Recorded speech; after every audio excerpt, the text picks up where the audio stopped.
Hey, what's up guys, we're back with another Digimon video. Today we're actually doing a video not featuring me, but we're featuring the henge you always see at the other side of the table in my gameplay videos. And also the voice you heard in some of my gameplay videos, which is Mathijs. Hi Mathijs. Hello. And today we're actually doing a feature of his purple deck profile. So yeah, tell me Mathijs, what do you like about this deck? What do I like about this deck? Well, it's fast, it's purple, it features very cool Digimon, which is nice. That is true. It doesn't need a lot of thought to play it. Yeah, I think it's an awesome deck, I really like it. Okay, well, that's cool. So yeah, let's just hop right into the actual deck. Let's start with the Tamers. Alright, so we play 4 Pagumon, which is the good Digitama, of course. Gets you to mill 1 card whenever you attack as an inheritable. And as the worst Digitama, we play Yamon. There's no other options, right? It's just... exactly. Very occasionally, the plus 1000 DP might come in handy, but that's just like one in every 200 games. Yeah, and of course the Pagumon helps you set up the graveyard, which is quite necessary for the purple deck. Yep. So yeah, that makes sense. No 10 Digimon in trash, no party. So for the rookies, we play 16 rookies, because it's basically a rookie rush deck, of course. We have the Gabumon, which has as an inheritable, if it gets deleted, draw 1 card, discard 1 card. Draw 2 cards, but yeah. Draw 2 cards, discard 1 card. It's even better. It's even better. Crazy. Yes, definitely. It's 0 cost to evolve, which is nice, and it gets you to go through your deck a lot quicker, and by just drawing cards for every turn. This also really helps. I play the Beelzemon, I play 2 copies of Beelze, and it also helps you to fill your trash. The Imon, of course. Yep. The only bad thing about it is that it only's got 1000 DP, so that's not much. Yeah, and free to play, I guess. So, like, hard playing it is sort of expensive on the memory. Yep.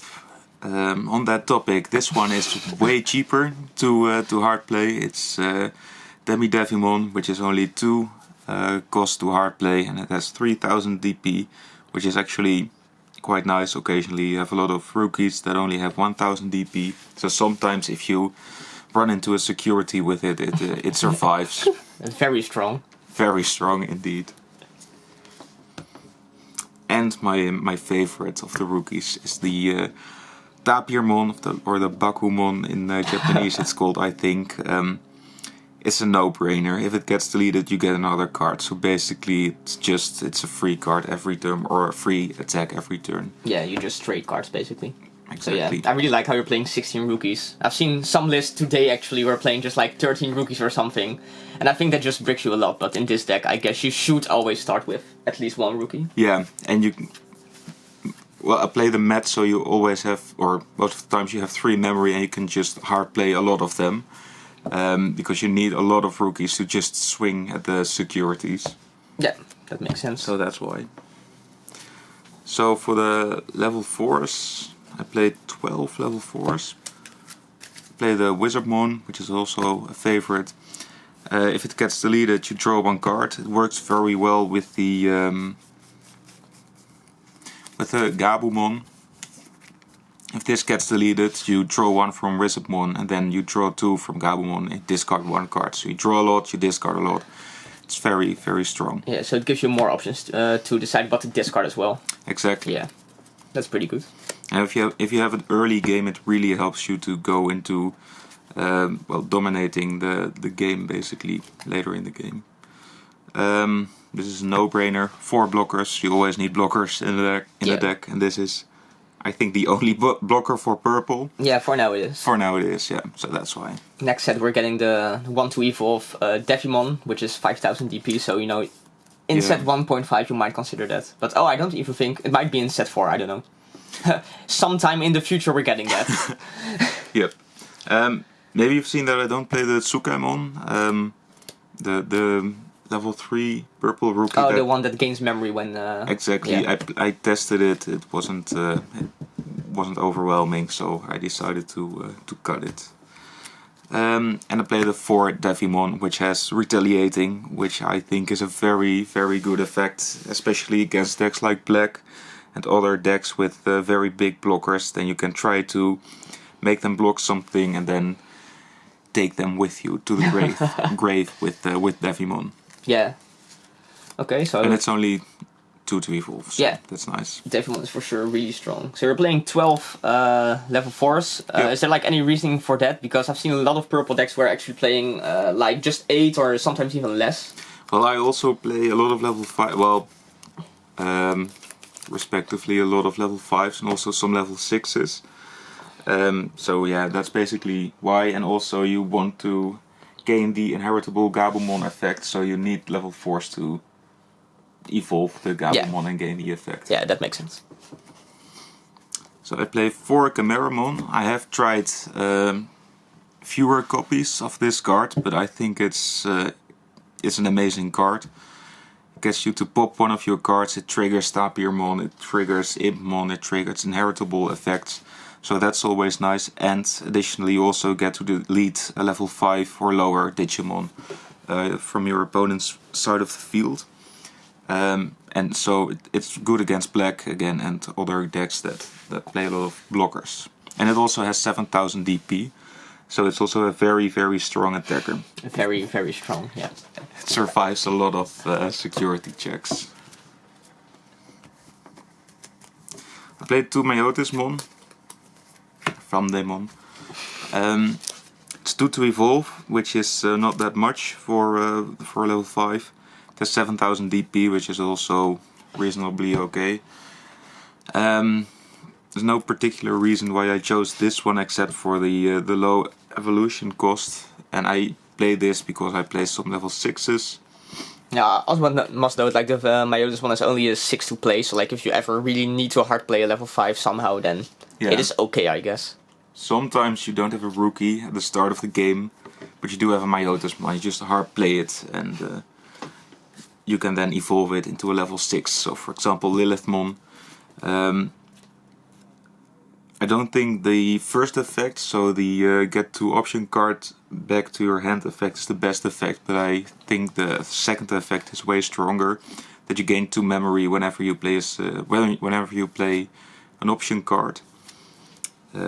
Yeah, that's very nice. I will show you the options later, of course. Play 2 Beelzemon. Alt art, very nice. Thank you. Yeah, I've been testing multiple copies of this, so 3 and 4 copies, which were breaking a lot of the time. But I think it's a really good card, so you should at least play 2 of it. But yeah, so it only works if you have 10 cards in your trash. So late game, its effect is underwhelming sometimes because your opponent doesn't have a lot of level 4s or no level 4s at all. So you don't gain the effect, which is a shame sometimes. But still, it's a level 6, it has 11,000 DP, so that's okay. I played 2 Pythmon. Sometimes I ask myself why I play this card, because it's only very, very occasionally okay in the late game if you can get your blockers back or maybe some rookies and later push for game. But I think Joshua can confirm that I hardly ever play this card. I can confirm this, yeah. Yeah, it has a very, very high hard to play cost, 12 memory. Yeah. Sometimes it can be okay to just evolve it because it also has retaliate. But I think I just did that once in the 100 games or something. So very underwhelming. But I need the level 6s because I play the Millennium Mon. Yeah, would you consider cutting like the Paimon for 2 more Lilithmon maybe, or I don't know, more Beelzemon, maybe even Boltmon, I don't know. Yeah, perhaps. I'm just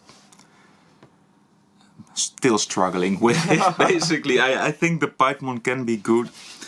And sometimes you need it to you need the retaliation effect, for example, or maybe in some game it wins you the game because you can get your blockers back, but then you need to have those blockers in your trash, of course. Yeah, it does exert a lot of pressure, but like you said, the unplay cost is very, very high. Yep.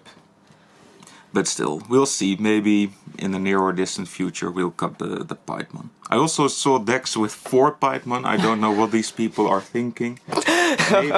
Maybe it works, but I don't see how it would work. So I played 2 Millenniumon. It's a game changer basically. There's a lot of not a lot of decks have an out against this card. It's one of the strongest cards in the game, so it hardly ever gets deleted, and if it gets deleted, it just comes back.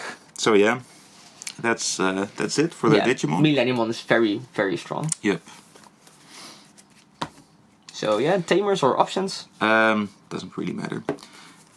Let's go for the Tamers first. So I played 2 Met. Only 2? Only 2, yeah. I've tried 4 copies, I've tried 3 copies, I've tried 1 copy. Did you try 0 copies?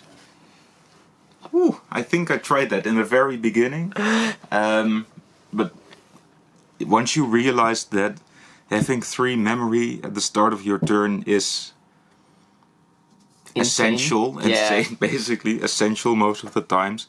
Literally every game we play, I just notice how good it is to start your turn with the 3 memory. Yeah, and if you have it and your opponent doesn't have it, then you basically win the game. Yeah, I think a lot of people don't actually realize this, but these are facts. Yeah. Like, maybe it might change with the 1.5 set or the sets after, I don't know, but for now I think the memory gain Tamers are really, really good. Mm-hmm. And it also gets you a Digimon or a purple option card back, which is nice. But I primarily play it for the memory gain effect. And if it gets hit in security, then the first effect also triggers. So it's just it's a free Met and a free purple card from your trash back to your hand. So that's it for the Tamers already. Yeah. So I play 6 options in pairs. So I played double Heat Viper. I didn't play it at first. Then I saw someone play it and realized how absolutely broken it is. Basically just gets you to delete one of your Digimon, so it also triggers stuff like Tapirmon and Impmon. Mm-hmm. And it deletes 2 level 4s of your opponent, which are commonly blockers, of course. And you really need to get rid of blockers if you're playing purple. Yeah, since you're really focusing on attacking with the small guys, right? Yeah, and they don't have a lot of DP, of course. Yeah, I think like one of the only downsides to this card is how it is, like when it's hit in the security, it gets added to the hand and it doesn't trigger the main effect, like some options do. So true, but I'm not saying it's bad, but like. And what is really nice, by the way, if you have Lilithmon on the field, then you gain 2 memory whenever you play an option, of course. So if you have Lilithmon and Met, then you start at 3 memory. Yeah. Then you play this, then it costs 5, and then you get 2 back from Lilithmon, and it's still your turn. Yeah, that is really good. I agree. 2 Nitrate, no brainer. It gets you some Digimon back. Level 3, so that's nice. Yeah, if you have Lilithmon, it gets you back level 3s for free, basically. So once a turn. Trump Sword, I don't know. You just need it sometimes, but I don't think it's really strong. Especially if it's in the security, then it's usually underwhelming. Yeah, it's a bit weird. It's not like Okai's Breath or the Gaia Force, right? Because your opponent's already attacking anyway, and then if they play against purple, they should attack with the strongest guy anyway to prevent getting hit by the Trump Sword. Yeah, so. And then it's suspended, and then you can't delete it. So it's only good if you're on a high amount of memory. Yeah. But yeah, that's basically it. But you need it for some weird decks or whatever. Yep. To get rid of stuff. So yeah, that's basically the deck already. Okay, any final thoughts? Anything you want to say? I'm very looking forward to the expansions of Purple. To the, what's it called? The Garurumon? The Metal Garurumon Black one, you mean, right? Yeah, that one is insane. Yeah, it's really going to give the deck a boost, I think. Yeah, I think it will really change the playstyle as well. It will like really allow you to focus on options even more than it does now. Like now you only have the, what's it called? The Lilithmon to really synergize with the options, but with the Black Garurumon. You probably won't play the Lilithmon anymore. Yeah, maybe you can play like Black Metal Garurumon or the Plutomon or something. I'm not sure, but yeah, I think it will be pretty good. So yeah, thank you, Mathijs. Yes, you're welcome. And I guess we'll see your hands in the next video. Probably, yes. So yeah, if you like this, guys, you know the deal. Comment, like, subscribe, etc. If you really want to see Mathijs again, let me know. Bye! Ciao.